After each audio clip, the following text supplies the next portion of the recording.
Mrs. Country, Yes. what are we doing?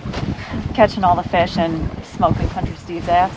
Yeah, boy, that's what's happening. Ooh, we're out here pulling spinners.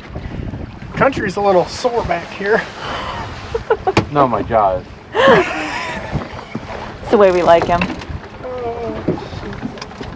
35. Yeah, girl, come on back. So one of the things that we like to do, a little tip, is have somebody, when we get that board off, come to the back of the boat. And I see a lot of people doing the opposite, but what that's going to do is it's going to keep that fish from going underneath the boat as easily. Not that they can't, but a lot less chance. And so that's why I got this really nice long handle net. And we're going to go out and get this thing way out from the boat instead of fighting it underneath the boat.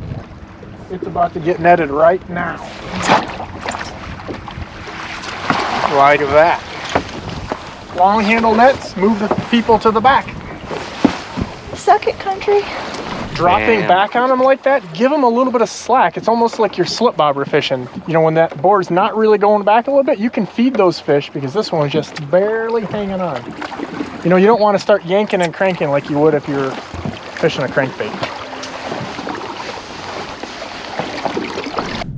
When spinner fishing, one of the things you want to do is let out the line slow.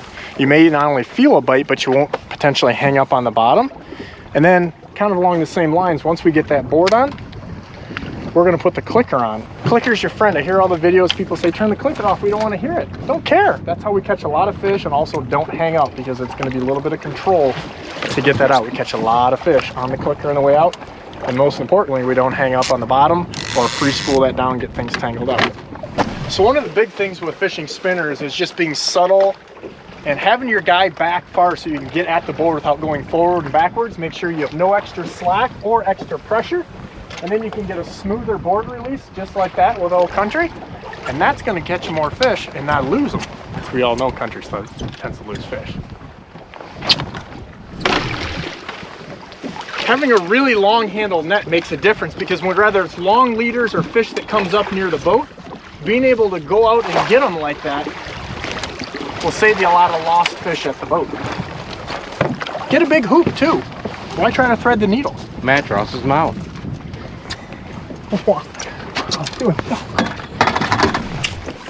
See that little VMC hook way down in there? One of the biggest tips for fishing spinners is to not tear up your hooks. Same thing with crankbaits, but a really nice small pair of forceps will make sure that the hooks don't get torn up as well as the fish. So when fishing crawlers, there's a lot of ways that you can store your crawlers there, but one thing I like to do is just a couple frozen bottles. They fit in a small cooler like this. And then I just simply keep my worms in a bag. Like you can put bedding or not. Some guys really like to clean those things up. But I like to have multiple bags, and that way I kind of rotate these through so I don't have them in the boat too much, but I make sure I have extras. And when you get moisture in there, that's actually what's the killer. So just something as simple as a shop towel or paper towels will help soak up that moisture, make sure those crawlers stay more lively and ready to go. So when you're fishing anywhere near bottom, even if you don't think you're going to be fishing near bottom, chances are you're going to end up at some point there anyhow. So we've got the little VMC hybrid treble, and the reason I like this is it's still a really light wire, it's super strong, but it's just a little bit heavier wire than some of the hooks you may be using. But the big thing is it just slightly goes in with the points, so you're not going to roll those as easy, and you're not going to go through nearly as many treble hooks when you end up fishing on bottom, which you're going to end up fishing. So hooking up a night crawler is actually a big deal on a spinner. So I'm using a 2-hook, but it doesn't really matter. The principles are going to be the same. We're going to look for the head or the darker part of the worm there, and we're going to try to get pretty close to the end of it there. And then we're going to go right through a little bit. You don't want to go much less than that or that's going to rip out, but you go much more than that and then things are going to want a hockey stick on you. Country Steve, what happens when you hockey stick? You get put back in the boat. Yeah. You go home. It's a bad deal. Right, so Scott? The next thing, here's the important part that people don't do right often. You stretch this down, and then we're going to just stick that in. So it doesn't look right when the worm's like that, but when it's in the water, it's going to be perfectly straight, so we're not going to twist up, but then also we're going to have that hook farther down, so those light biters or the short biters, we're going to get them hooked up. Hook your meat up right.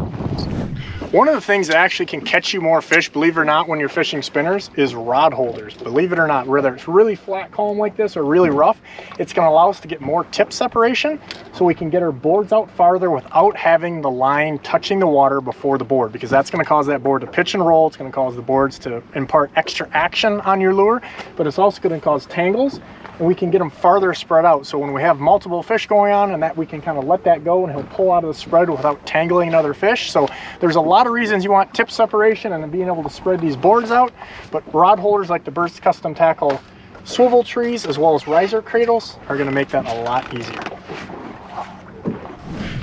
We're out here doing tip videos. Mrs. Country Steve, she says, I have a couple tips for you. We don't know what they are, but here they are. Mrs. Country. Hey folks, 3 tips for dealing with Country Steve. Number 1, know that he's always right, even when he's fundamentally wrong. Number 2, weekends are for fishing only, so never invite him to your shit. And number 3, never ever feed him sandwiches for dinner. Those are so amazing. I don't even know what to tell you how amazing.